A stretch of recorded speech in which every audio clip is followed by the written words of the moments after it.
नमस्कार, मैं साधक मुकेश और यौगिक लाइफस्टाइल में आपका स्वागत है। आशा करता हूँ आप सभी अच्छे होंगे, आनंद में होंगे। पूरी दुनिया में इस वक्त लॉकडाउन चल रहा है। काफ़ी देशों में हाई अलर्ट है और अपने देश में तो अभी तक लॉकडाउन 31 मई तक ही है और आगे देखते हैं क्या होता है। कई नोटिफिकेशंस आते हैं, कई बातें होती हैं और कई चीज़ें चल रही हैं।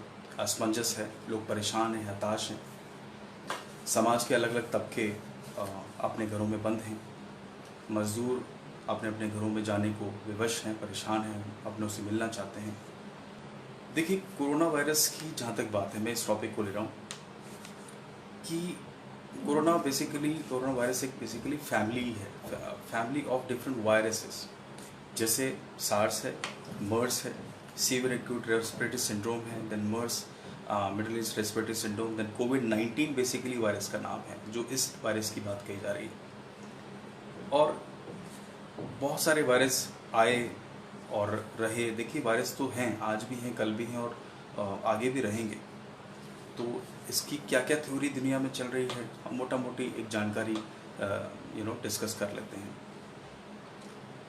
एक थ्योरी ये है कि क्या ये बायो वेपन है, क्या ये थर्ड वर्ल्ड वॉर की एक शुरुआत है, इनिशिएशन है। फिर दूसरा ये है कि क्या ये फार्मा स्कैम है ना, वैक्सीनेशन का कोई बाज़ार है, ये भी एक बात है। तीसरा एक पॉइंट है कि भाई सच में एक वायरस है जिससे हमें समझना है। तो अलग अलग विचारधाराएं इसमें हैं। देखिए, समझते हैं।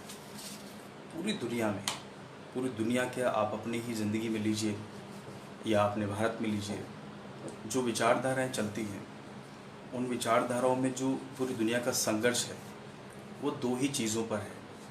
एक संघर्ष जो है वो है आइडियोलॉजी का, विचारधारा का, और दूसरा जो संघर्ष है वो है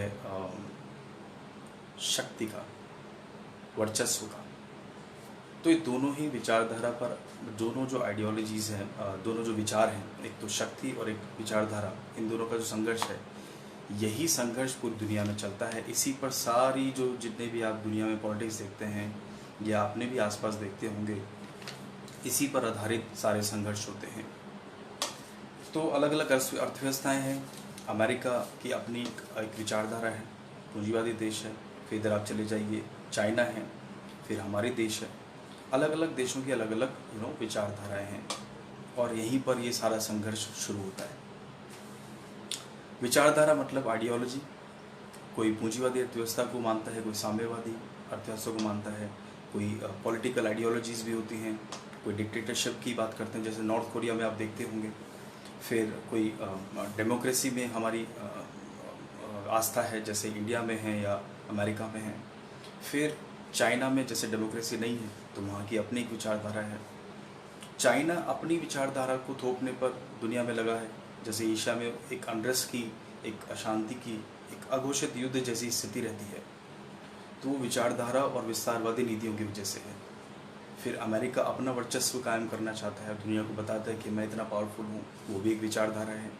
और वो पूंजीवादी विचारधारा को समर्थन करते हैं। ऐसे ही अब जैसे नेपाल में रिसेंट क्या हुआ, नेपाल में उन्होंने एक मैप में इंडिया के अपने एक एरिया को उन्होंने अपना दिखाया नेपाल में, तो ये इन्फ्लुएंस था चाइना का।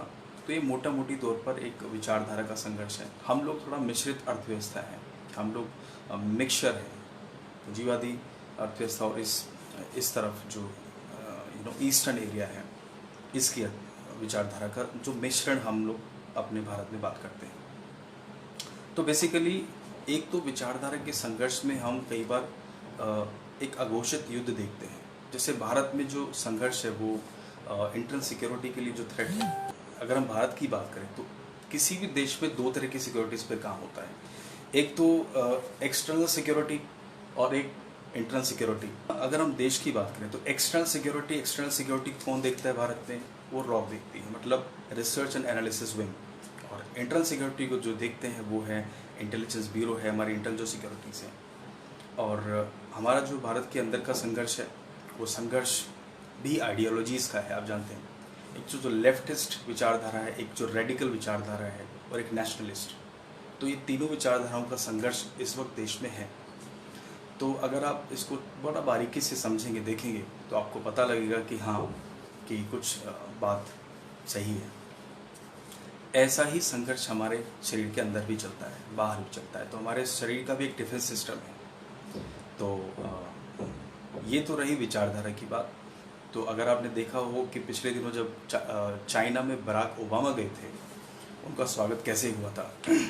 उनका स्वागत, आप किसी देश का राष्ट्रीय अध्यक्ष अगर किसी देश में जाता है तो उसका स्वागत प्रॉपर रेड कारपेट से होता है, प्रॉपर बड़े फंक्शन होते हैं। लेकिन बराक ओबामा का स्वागत रेड कार्पेट से नहीं हुआ था। मतलब ये चाइना, इतना ज़्यादा उनके अंदर संघर्ष है। वो दिखता नहीं है, लेकिन ये संघर्ष है और बहुत अच्छा वाला संघर्ष है।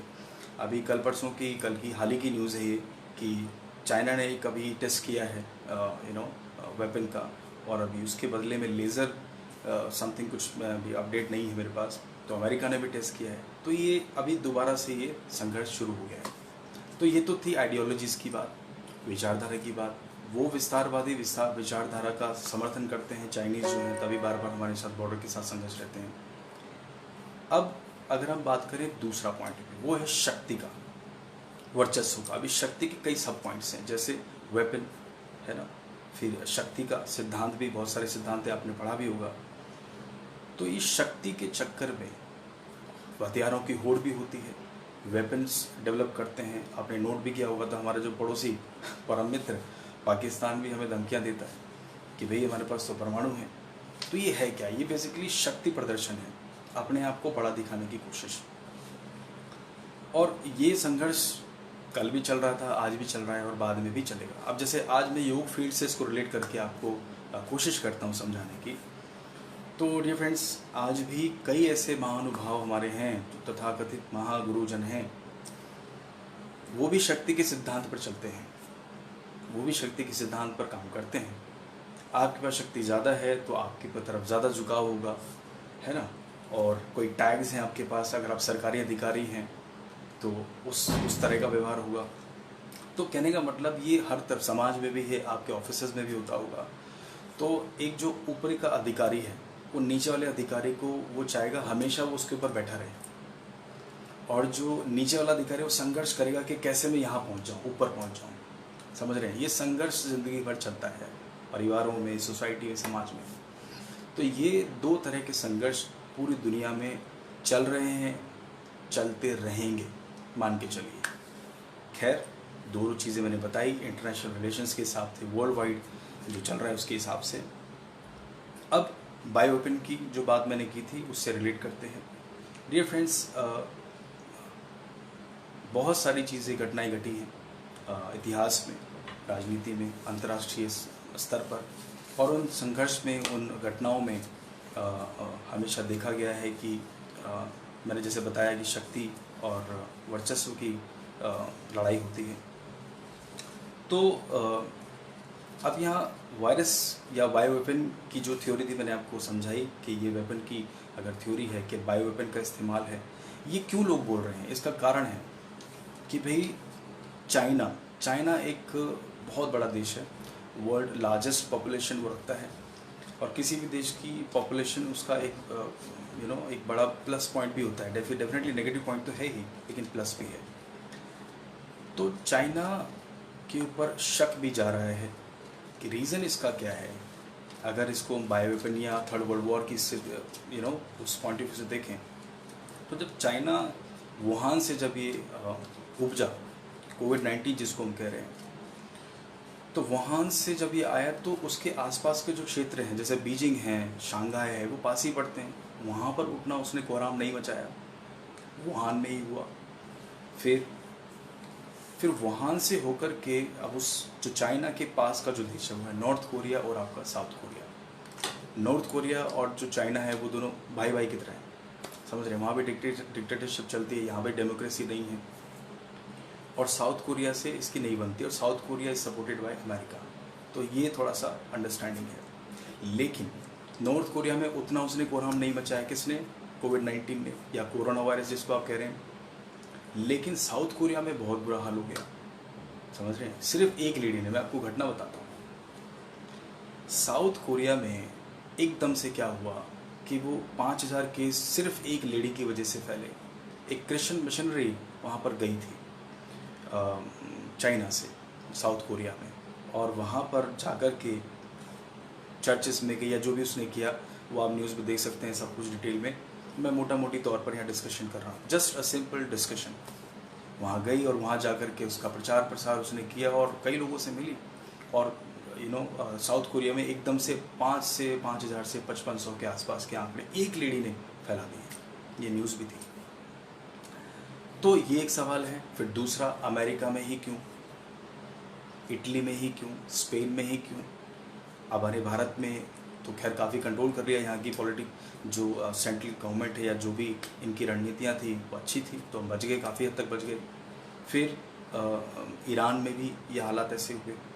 तो जहाँ जहाँ चाइना की उतनी बनती नहीं है, वो देश काफ़ी संघर्ष से जूझ रहे थे। एक ये आइडिया है, एक थ्योरी है कुछ एक्सपर्ट्स की। तो कई बार ये भी कहा गया कि इनिशिएट किया हुआ है वायरस, एक इनिशिएट किया है कि भाई अपनी शक्ति दिखाने का। जैसे मैंने पहला पॉइंट बोला था, अगर आपने जो मुझे अभी ज्वाइन कर रहे हैं आप साथी लोगों में बताऊं कि मैं एक पृष्ठभूमि बता रहा हूं कि क्या क्या आइडियाज़ हैं इसके बारे में पूरी दुनिया में। तो जो मैंने शुरू में बताया कि शक्ति का विस्तार, शक्ति दिखाना, शक्ति आइडियोलॉजीज़ का प्रचार प्रसार करना, ये इसका मुख्य कारण भी हो सकता है। तो अगर हम बात करें कि जब ये फैला तो चाइना ने क्या इसको इनिशिएट किया, चाइना ने अपनी शक्ति दिखाई कि देखो बिना एक गोली चलाए मैं दुनिया में क्या कर सकता हूँ। तो ये एक्सपर्ट्स की एक राय है जो ऐसा सोचते हैं।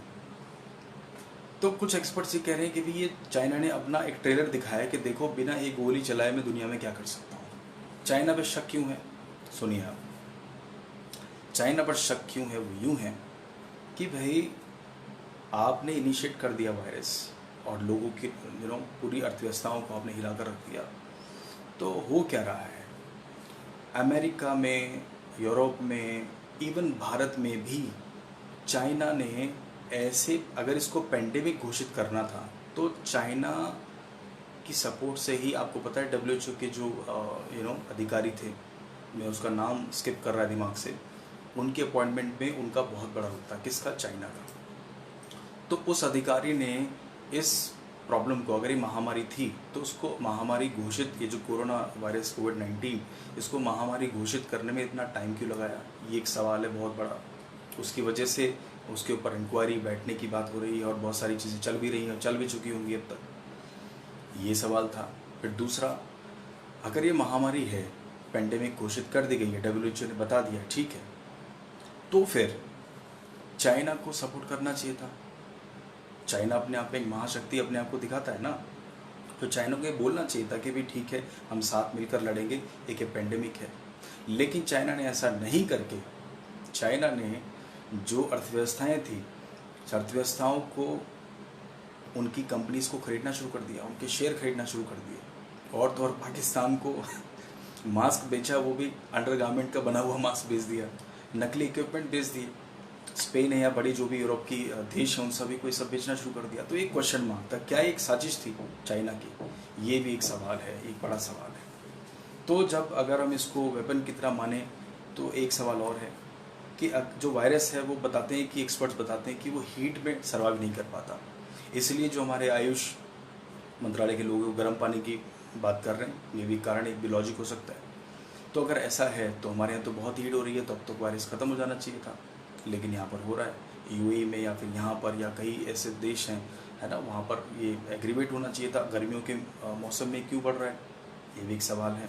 ठंड में अगर ये सर्वाइव करता है तो अमेरिका और यूरोप ऐसे देशों का समझ में आता है, लेकिन हमारे जहाँ गर्मी है वहाँ पर ये क्यों बढ़ रहा है।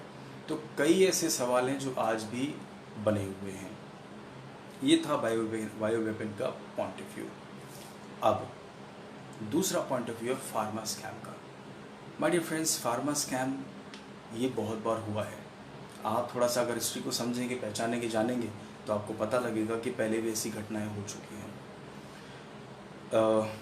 ह्यूमन इम्यूनो डेफिशिएंसी वायरस या HIV, एकार्ड इम्यूनोडेफिशिएंसी सिंड्रोम यानी एड्स, मलेरिया, डेंगू, देन आपका पोलियो, ऐसे कई नाम हैं जो आज भी हैं।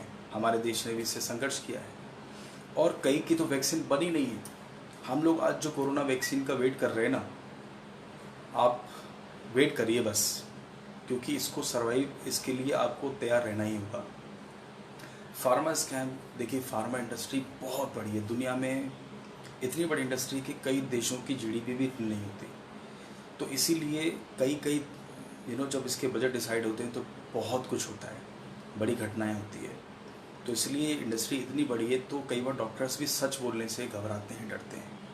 ये कारण वो जानते होंगे बेहतर।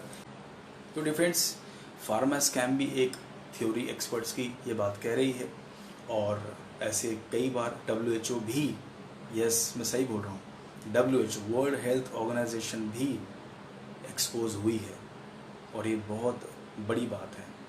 ये भी एक क्वेश्चन मार्क है बड़ा, ठीक है। और कुछ ऐसे बड़े नाम हैं जो इसके अंदर हैं, उनकी भी जो इन्वॉल्वमेंट है, जैसे पोलियो वैक्सीन है, उसके ऊपर भी एक बहुत बड़ा क्वेश्चन मार्क है। आप ज़रूर इसके बारे में सर्च करें, देखें, पढ़ें, आपको टाइम मिले तो आपको बहुत जानकारी मिल जाएगी। तो ये फार्मा स्कैम भी हो सकता है, ये भी एक बात थी। फिर एक पॉइंट था कि क्या हम क्या ये सच में एक वायरस है। अब दोनों को कनेक्ट करके चलते हैं, एक तो पेंडेमिक, इसको पेंडेमिक मान के चल रहे हैं, और दूसरा फार्मा स्कैम। देखिए वायरस तो कल भी थे, आज भी हैं और कल भी रहेंगे, ये सदा से हैं, आपके बॉडी में भी हैं। बस आपकी बॉडी का जो डिफेंस मैकेनिज्म है, आपकी बॉडी का जो इम्यूनिटी सिस्टम है, अगर वो स्ट्रॉन्ग है तो आपको ये वायरस आपको ज़्यादा हार्म नहीं कर सकते। इसके पीछे लॉजिक क्या है? देखिए हमारा देश यंग जनरेशन का देश है, जो 30s की एज के लोग यहाँ पर ज़्यादा हैं। यंग जनरेशन होने की वजह से ऐसे लोगों की इम्यूनिटी अच्छी होती है, ये बताया भी जा रहा है। और जो आप देखें ओल्ड जनरेशन जिनकी है, या जो बुज़ुर्ग हैं, जापान में बहुत बुज़ुर्ग लोग हैं, आपका अमेरिका में चले जाइए, स्पेन में चले जाइए, इटली में चले जाइए, यहाँ बुज़ुर्गों की संख्या काफ़ी है, 30% तक है। तो जो डेथ रेट है वो उसका कारण वो भी है। तो जो एक की पॉइंट जो हम यहाँ बात कर रहे हैं, क्या ये इसके पीछे का कारण क्या है? देखिए जो अभी डेथ रेट बढ़ रहा है, इसके पीछे इम्यूनिटी का वीक होना भी है। अब इसके लॉजिक क्या है? देखिए जो व्यक्ति पहले से बीमार है, जिसको ऑलरेडी कोई डिज़ीज़ है, लंग डिज़ीज़ है, या फिर डायबिटीज़ है, या और कोई कार्डियोवैस्कुलर डिज़ीज़ है, या और कोई अंदर व्याधि है, पहले से वो सफ़र कर रहा है, तो अगर उसको पहले से समस्या है और अगर उसको कोविड-19 अटैक करता है या आता है, उसको अटैक करता है, तो उस वक्त उसकी अगर डेथ होती है, समझिएगा, तो उस डेथ को डेथ विद कोरोना बोला जाता है। There are two sentences, one death with corona, death from corona. तो हम इसको ऐसे समझ सकते हैं कि if someone is already suffering from a particular disease, जैसे मैंने अभी नाम बताया, और उसको ये वायरस भी होता है, तो क्योंकि वो ऑलरेडी सफ़र कर रहा है और उसकी इम्यूनिटी वीक है, तो ये वायरस की वजह से उसकी मौत हो सकती है। और अगर मौत होती है तो फिर इसको डेथ विद कोरोना बोला जाएगा। ये चीज़ क्लियर नहीं बताई जा रही है। दूसरा death from corona. Death from corona क्या है? एक आदमी जिसको कोई बीमारी नहीं है, वो ठीक ठाक है, साफ, उसका सब कुछ ठीक चल रहा है सिस्टम, लेकिन उसकी इम्यूनिटी वीक है और ये वायरस उसको अटैक करता है, तो फिर उसकी अगर डेथ होती है तो फिर वो डिजीज़ फ्रॉम कोरोना होगा। समझ रहे हैं आप? तो उसको कोई प्रॉब्लम नहीं थी, लेकिन उसको डेथ हो जाती है तो डिजीज़ फ्रॉम कोरोना, ये समझने की बात है। तो यहाँ पर क्या अब कंक्लूजन क्या है? तो जो डेथ हो रही है उसका रेट देखिए, जितनी भी ज़्यादातर डेथ रेट है उसमें ज़्यादातर वो लोग हैं जो या तो ऑलरेडी बीमार थे, बुज़ुर्ग थे, या जिनकी इम्यूनिटी वीक थी। समझ रहे हैं आप? इम्यूनिटी स्ट्रॉन्ग किसकी है? बच्चों की इम्यूनिटी अच्छी होती है, यंगस्टर्स की, टीम की इम्यूनिटी अच्छी होती है। इसलिए गवर्नमेंट नोटिफिकेशन में आपने देखा भी होगा कि 60 या 65+ लोग जो हैं या जो बीमार हैं वो घर से बाहर ना निकलें, पार्कों में ना जाएं, ये रिसेंट नोटिफिकेशन है। तो अब जो डेथ हुई है अमेरिका में या यहाँ कहीं भी आप देखें, तो उनका डेथ रेट आप देखेंगे तो आपको पता लगेगा कि वही लोग हैं। जो आप जिनको मैंने जो बताया, जो डिजीज़ है, जिनको परेशानियाँ हैं, ऑलरेडी बीमार हैं, या जिनकी इम्यूनिटी वीक है, या वो बुज़ुर्ग हैं। जापान में देख लीजिए कितना पूरा बुज़ुर्गों का पूरा भंडार है वहाँ। लेकिन यहाँ ऐसा नहीं है भारत में। यहाँ पे डेथ रेट कम होने का कारण ये भी है क्योंकि यंगस्टर्स हैं और यहाँ हमारी इम्यूनिटी स्ट्रॉन्ग है। तो अब मैं अपने डिस्कशन के लगभग एंड पे जा रहा हूँ कि डियर फ्रेंड्स, हमें क्या करना है। जैसे गवर्नमेंट नोटिफिकेशन है तो आप उसका तो ध्यान रखें ही ऑब्वियसली, लेकिन आप अपनी इम्यूनिटी पे काम करें, अपने अंदर के सिस्टम को स्ट्रॉन्ग करने पे काम करें। अगर आपका इम्यून सिस्टम स्ट्रॉन्ग है, रोग प्रतिकारक क्षमता आपकी अच्छी है, तो आपको खतरा बहुत कम है, आप सर्वाइव कर जाएंगे। कई केसेस आ रहे हैं, एक ने तो 5 बार उसको कोरोना पॉजिटिव हुआ, वो सर्वाइव कर गया, रेगुलर योगा प्रैक्टिशनर था। एक नोएडा का केस था जो 2 बार पॉजिटिव हुआ, ठीक हो गया। ठीक होने का कारण क्या है? उन्होंने अपनी इम्यूनिटी पे काम किया। अब इम्यूनिटी को स्ट्रॉन्ग करने के लिए आप क्या कर सकते हैं? जैसे कि गवर्नमेंट नोटिफिकेशन है, और मैं आपको बताऊं हमारे यौगिक लाइफस्टाइल में बहुत लंबे समय से, लगभग 4.5-5 साल, हमें जिसको इनिशिएट किया तो काफ़ी टाइम हो गया है, लेकिन हम काफ़ी लंबे समय से हमारे मेंबर्स के जो में जुड़ते हैं, हमारे साथ का प्रैक्टिस करते हैं, उन सभी के लिए हम इम्यूनिटी पे भी काम करते हैं। जैसे हम उनको जो गोल्डन मिल्क है, दूध के साथ हल्दी, हम हमेशा उनको डाइट में बताते हैं, या जिंजर वाटर हम उनको देते हैं, यानी काली मिर्च का जो काढ़ा है वो हम उनको देते हैं, या टर्मरिक वाटर देते हैं। अलग अलग तरीके से उनको हम इस तरीके से डोजेस देते रहते हैं। तो इसीलिए और रेगुलर प्रैक्टिशनर हैं ही, वो योग अभ्यास भी करते हैं, तो वो बचे रहते हैं, एक बड़ा कारण है। और हम कब से कर रहे हैं काम, तो जो अगर गवर्नमेंट नोटिफिकेशन आप देखेंगे मिनिस्ट्री ऑफ आयुष का, तो उसके अंदर साफ तौर पे काढ़े बता रखे हैं कि भाई ये काढ़ा पीजिए आप, और कई चीज़ें और बता रखी हैं। दूध, हल्दी वाला दूध है, अदरक है ना, तुलसी है, दालचीनी है, गिलोय है। गिलोय बहुत ज़बरदस्त होती है, आप नोट कर लीजिए। गिलोय एक ज़बरदस्त मेडिसिन है, मेडिसिनल प्रॉपर्टी है आयुर्वेद की, उसको ज़रूर आप ऐड करें। तो ये कमाल की चीज़ें हैं जिनको आप कर सकते हैं, कोई परेशान होने की ज़रूरत नहीं है, घबराने की ज़रूरत नहीं है। एक तो मीडिया में भी एक बहुत बड़ा तबका है जो आपको डराता बहुत है, आपको डरना नहीं है। डेथ रेट ऐसे काउंट कर रहे हैं जैसे कोई क्रिकेट का स्कोर चल रहा है, I mean is a joke और समथिंग। तो ऐसा नहीं होना चाहिए था, उसकी वजह से भी काफ़ी खौफ हो गया, और भी बहुत सारे कारण हैं जिसकी वजह से एक डर का माहौल पैदा हो गया। तो अब हमें क्या करना है? अब हमें परेशान नहीं होना है। ठीक है, हमें फाइनेंशियली इश्यूज़ हो रहे हैं, दिक्कत हो रही है, और सब घरों में बंद हैं, तो लेकिन इससे हमें बहुत सारे फ़ायदे भी हुए हैं। फ़ायदे क्या हुए हैं माय डियर फ्रेंड्स? हम घरों में रहने से, जो हम अक्सर परमात्मा से टाइम मांगते थे, शिकायत करते थे कि मुझे टाइम नहीं देते हैं, महिलाएं शिकायत करती थी परमात्मा से कि मुझे टाइम नहीं देते हैं मेरे हस्बैंड। बच्चे शिकायत करते थे, पापा मिलते नहीं हैं, मम्मी मिलते नहीं हैं। एक फैमिली गेट टुगेदर है, लेकिन ये उनके लिए शायद ज़्यादा आसान है जो ऑलरेडी समृद्ध हैं। लेकिन जो गरीब तबका है, जो गरीब हैं, जो रोज़ कमाते हैं, रोज़ खाते हैं, दिहाड़ी मजदूर हैं, उनके लिए समय कठिन है, बहुत कठिन है। तो जल्द से जल्द हम इससे निकलें, ऐसी हमारी कामना है। तो आप भी, अब ये बहुत बड़ा एक हमारे लिए अंदेशा भी है कि मिनिस्ट्री ऑफ आयुष, जो बहुत पहले बन जानी चाहिए थी, 2014 में ही बनी। ये पहले डिपार्टमेंट हुआ करता था, ministry of health and family welfare का एक डिपार्टमेंट होता था, डिपार्टमेंट ऑफ आयुष, जो भी मिनिस्ट्री 2014 में बनी। ये बहुत पहले बननी चाहिए थी, इसको प्रचार प्रसार इसका करना चाहिए। और अभी रिसेंट डेटा ये भी है कि 200 लोगों पर आयुर्वेद से ट्रीटमेंट किया गया ईरान में, उनमें से 190 रिकवर कर गए, और 6000 लोगों पे टेस्ट हुआ, उनमें से काफ़ी बड़ी संख्या में लोग रिकवर कर गए। ये जो 6000 का डेटा बता रहा है, ये खुद ministry of health and family welfare का है। तो ये था कंक्लूजन माय डियर फ्रेंड्स, और जो मुझे आपको बताना था। तो इस दौरान आप परेशान ना हो, एक समय है, निकल जाएगा।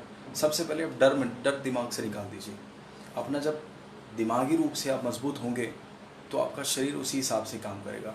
हताश ना हो, दुखी ना हो, और एक समय है जो निकल जाएगा। लेकिन जो की पॉइंट है वो यही है कि आपको अपनी इम्यूनिटी पे काम करना है। मैंने आपको जैसे कि पहले बताया, मैं फिर रिपीट कर देता हूँ, कुछ लोग बाद में जुड़े हैं, कि आप अपने डाइट में फ्रूट्स को ज़्यादा तवज्जो दीजिए। नारियल पानी, fruits, citrus fruits, vitamin C को आप अपने जो डाइट है उसमें बढ़ाइए। और जो आपका खाना, रोटी, सब्जी, चपाती वगैरह है, उसका परसेंटेज 20, 25, 30% तक ही रखिए। जो फ्रूट्स आप बढ़ाएंगे, सिट्रस फ्रूट आप बढ़ाएंगे, नारियल पानी आप बढ़ाएंगे, और साथ में आप अपने चाय, जो दूध वाली चाय उसकी जगह आप काढ़ा प्रयोग करेंगे। जैसे हल्दी आप यूज़ कर सकते हैं, अदरक आप यूज़ कर सकते हैं, काली मिर्च आप यूज़ कर सकते हैं, गिलोय आप यूज़ कर सकते हैं, तुलसी है, दालचीनी है, नंबर ऑफ़ थिंग्स आते हैं, उनका यूज़ करेंगे तो आप सेफ़ रहेंगे। गर्म पानी का इस्तेमाल बहुत ज़रूरी है, ये बहुत पहले से बता रहे हैं। गागल समय समय पर करते रहिए। एक चीज़ ज़िंदगी में नोट कर लीजिए, योग अभ्यास। माय डियर फ्रेंड्स, योग अभ्यास आपकी ज़िंदगी का बहुत इंपॉर्टेंट हिस्सा है। इसको ज़िंदगी में कभी मत छोड़िएगा। ये हम बहुत टाइम से कह रहे हैं। मुझे लगभग 22 साल होने को है अभ्यास करते करते, ज़्यादा ही समय हो गया है, और ये अब ज़िंदगी का हिस्सा है, कभी छूटने वाला नहीं है। तो पर्सनल एक्सपीरियंस ये है कि आप इससे जुड़े रहें, किसी भी रूप में जुड़े रहें। अलग अलग लोग अपने अपने तरीके से लोग सिखा रहे हैं, सीखते रहें, जुड़ते रहें। सभी अच्छे हैं, सभी अपने अपने प्रयास कर रहे हैं। योगिक लाइफस्टाइल के माध्यम से हम लोग लोगों की सिर्फ शारीरिक जो गतिविधि है उसी को परिवर्तन नहीं करते, बल्कि हम पूरी ज़िंदगी पर काम करते हैं। कई लोग यहाँ जुड़े हैं, एक दो लोग हैं मैं जिनका नाम तो कभी बताता नहीं, किसी ने भी मुझे हाय हेलो भी कहा है। उनमें से एक वो हैं जिनको 3 बार हमने सुसाइड से बचाया है, और ऐसे लगभग 8-9 केसेस हैं जिनको हम सुसाइड से बचा चुके हैं। और टेक्निक्स हमारी वही हैं, हमारी जो मेथड्स हैं। और मेरी बुक्स 3 आ चुकी हैं, आप चाहें तो उनको ले सकते हैं। बहुत अच्छी चीज़ें उसमें बताई गई हैं। चौथी बुक भी आ रही है जो रिसर्च बेस्ड है। जिस टेक्निक से हम लोगों को हील करते हैं, कोशिश करते हैं उनकी मदद करने के, लोग बहुत आनंद में हैं भी, तो वो ज़रूर आप लें, पढ़ें। और सिर्फ शरीर की सुंदरता पर काम ना करें, मन को मजबूत बनाने के लिए भी काम करें। वही हमारा काम है। हम लोग यहाँ पर शारीरिक, मानसिक और आध्यात्मिक स्तर पर काम करते हैं ताकि एक ज़िंदगी बेहतर से बेहतरीन हो पाए और आप अपनी लाइफ में सक्सेस हो पाएँ। कोऑपरेशन के लिए, आपके प्यार के लिए, आपके सहयोग के लिए बहुत बहुत आभार। बट आप जुड़े रहिए, ऐसे ही प्यार देते रहिए, तो हम आपके सामने ऐसे ही आते रहेंगे अपनी नई नई जानकारियों के साथ। तो चलते हैं। थैंक यू सो मच, धन्यवाद, नमस्कार।